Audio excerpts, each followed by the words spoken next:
Hi friends, कैसे हैं आप सब। सीटेट की तैयारी आप लोगों की कैसी चल रही है। मैं उम्मीद करता हूं कि आप पूरे जोश के साथ सीटेट की तैयारी में भिड़े हुए हैं और फर्स्ट अटेम्प्ट में 120 प्लस करने की आप टारगेट किए हुए हैं। तो मैं उसमें थोड़ा आपका हेल्प करना चाहता हूं कि सवाल पूछेगा तो उसमें कम से कम समय में उसको कैसे सॉल्व किया जाएगा। जैसे सीटेट में गणित का सवाल इतना बड़ा बड़ा लैंग्वेज दे देता है और उसमें भी ऑनलाइन आपको स्क्रॉल करने में इतना टाइम लगता है ना। आपको स्क्रॉल जब आप करोगे तो समझ में नहीं आएगा कब किसको कैसे करें। तो आप पहले से ही इन चीजों को जान लीजिए कि कैसे सवाल को करना है और कैसे कम से कम समय में क्वेश्चन को अटेम्प्ट कर देना है। और जो क्वेश्चन नहीं आ रहा है वो तो माइनस मार्किंग तो है नहीं, तो उस पर आप कोई ना कोई ऑप्शन टिक कीजिए जो आपको नहीं पता है, क्योंकि माइनस मार्किंग रहेगा तब ना डर रहेगा। तो देखिए, मान लीजिए कोई भी सवाल है तो कुछ ना कुछ उसमें यूनिक बातें होती हैं जो कि आपका ये सोचता है, किसी टीचर के बताने से नहीं होता है। हो सके कि कोई ऐसा टीचर आपको मिल जाए देहात का जो आपके दिमाग की बत्ती को जला दे। तो आइए वही कोशिश मैं करूंगा। मैथ के सवाल जो पूछा जाता है उसको बिना सॉल्व किए आप लास्ट तक इस वीडियो बिना सॉल्व किए आप ऑप्शन से आंसर पकड़ सकते हो।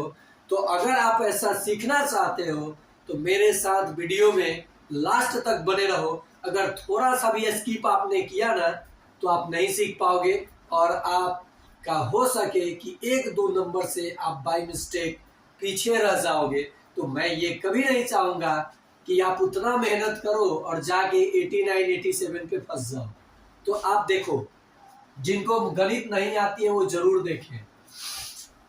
कह रहा है मैं एक दो अंकों की संख्या हूं, मैंने एक संख्या ही बोल रही है। संख्या क्या बोल रही है? मैं एक दो अंकों की संख्या हूं। दो अंक की संख्या शुरुआत कहां से है? 10 से, और अंत कहां हो जाता है? 99। इसीलिए ना कहा जाता है दो अंक की छोटी संख्या 10 और बड़ी संख्या 99, क्योंकि उसके बाद दो अंक की संख्या होगी ही नहीं, तीन अंक की संख्या शुरू हो जाती है। तो ये बात इसने बोला, दहाई के स्थान का अंक एवं इक्याई के स्थान पर का अंक क्रमिक, यही वर्ड छुपा हुआ है। क्रमिक मतलब लगातार अभाज्य संख्याएं हैं। तो अभाज्य किसे कहते हैं? वैसी संख्या जिसका दो ही गुणनखंड हो, एक और वो है स्वयं। जैसे मान लीजिए 5 है, 1 से कटता है, 5 से कटता है, बाकी किसी से कटेगा नहीं कटेगा, तो यह अभाज्य है।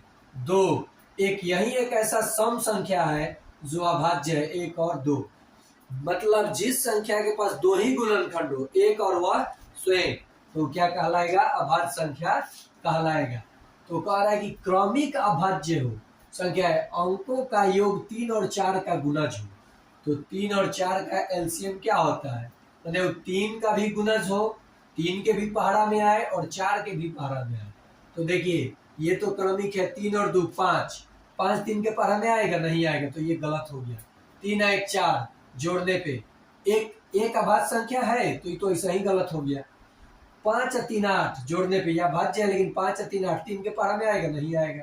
7 5 12 3 के भी पहाड़ा में आएगा, 4 के भी पहाड़ा में आएगा, और 5 और 7 क्रमिक अभाज्य भी है। तो यही आपका आंसर हो गया। समझ में आया कैसे आंसर हुआ? उतना मैं तो समझाने के लिए ना टाइम लगा रहा हूं। आप जब ऐसे प्रैक्टिस कर लोगे तो आपको समझाना नहीं पड़ेगा, आप आसानी से क्वेश्चन को अटेम्प्ट कर दोगे, मुझे पूरा विश्वास है।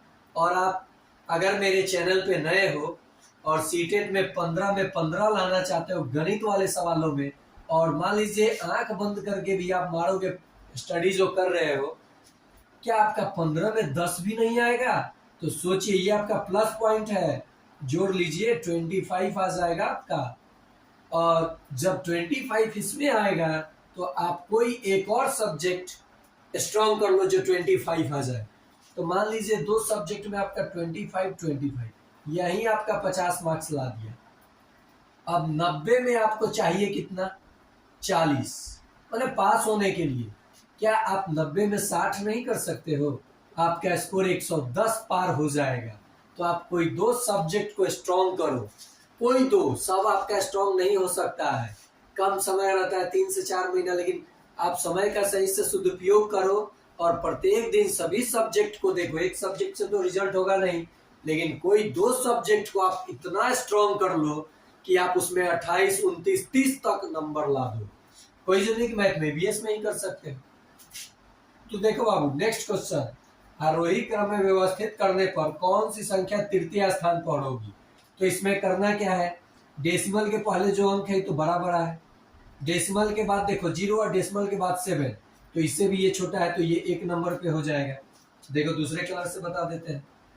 दूसरे नंबर देखो ये 0.7 पैसा, ये 7, ये 77 पैसा है, पैसा में मान लो तो ये 2 नंबर पे आएगा।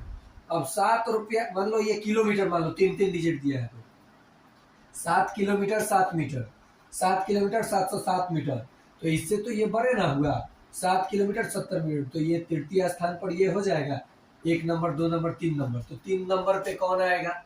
तो आपको दिख गया है कि कौन राहुल सर लिख रहे हैं, 7.007। कहाँ है ऑप्शन? सॉरी, हाँ 7.007 कहीं है ऑप्शन में? नहीं दिया हुआ ऑप्शन। 7 3 नंबर पे पूछा है ना, तो 7 पॉइंट ये कर लो 007। जरा देखो बाबू, 1 नंबर 2 नंबर 7.007, 7.7 आ गया, 7 तो बड़ा हो जाएगा तृतीय स्थान पर, ये आपका आंसर हो जाएगा। और आज का सबसे यूनिक क्वेश्चन, ये आप लोग इसका जवाब कमेंट बॉक्स में दोगे। देखता हूं कितने लोग मैथमेटिशियन है, सीटेट के एक्सपीरियंस है कि कैसे तैयारी करते हैं। और चाहे जो भी बंदे मेरे वीडियो को अगर देख रहे हैं, वॉच कर रहे हैं, मजा आ रहा है, अगर तो मजा आ रहा है तो गर्मी का सीजन है, पी लीजिए। और नहीं मजा आ रहा है ना, तो इस क्वेश्चन को बना के थोड़ा मजा लाइए। 2 को डिवाइड करें 2 से, फिर 2 से, फिर 2 से, तो इसका आंसर इन चारों में से क्या होगा आपको मेरे कमेंट बॉक्स में देना होगा। जो लोग इसका आंसर दे देंगे उनका सीटेट पक्का है कि निकलने ही वाला है।